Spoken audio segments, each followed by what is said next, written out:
我唔想亂咁接客咯，而且我哋係唔會好趕時間做每一個 case，我係要做到佢 OK 咧，我係預留多啲時間，make sure 每一次都有個好明顯嘅效果。咁啊，今日咧想同大家 share 一件事，我尋日咧係開工都係做到成11點，我哋先收工啦，成個場咧得我哋一個係開到咁夜嘅啫，咁啊〜冇晒冷氣啦，又係好鬼熱咁。嘢咧就因為有一個客係新嘅，係 walk in 嘅。咁大家都好 surprise，因為識我哋嘅客人咧都知道我哋係唔接 walk in 嘅，基本上唔接 walk in，所以係好 lucky 嘅嗰個客人。咁我其實係被佢感動咗，因為佢撳鐘入嚟，佢同我講 Maggie，佢話我其實已經嚟過3-4次喺你門口，但係我真係好想解決我嘅皮膚問題。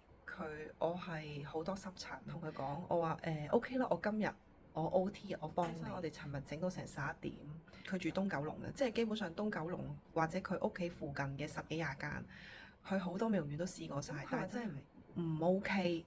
呢樣嘢我就同佢講，如果冇決心係諗住做一次停一次咁樣就唔好咯。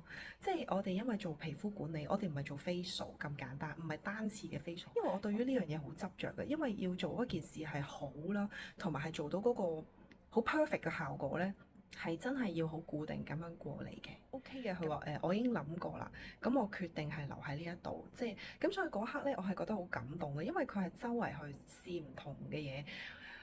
有好多唔愉快嘅經歷啦，咁嚟到我哋呢度，佢係覺得好安心啊。咁所以點解我堅持咗即係咁多年10幾20年啦？我好着重嗰個效果同埋個質素，我唔想亂咁接客咯。而且我哋係唔會好趕時間做每一個 case，我係要做到佢 OK 咧。我係預留多啲時間，make sure 每一次都有個好明顯嘅效果。我一啲新嘅客人咧，可以 inbox 我哋，或者影相俾我哋，同我哋 WhatsApp 去溝通下。咁同埋大家要有個決心，就係真係好固定一個月。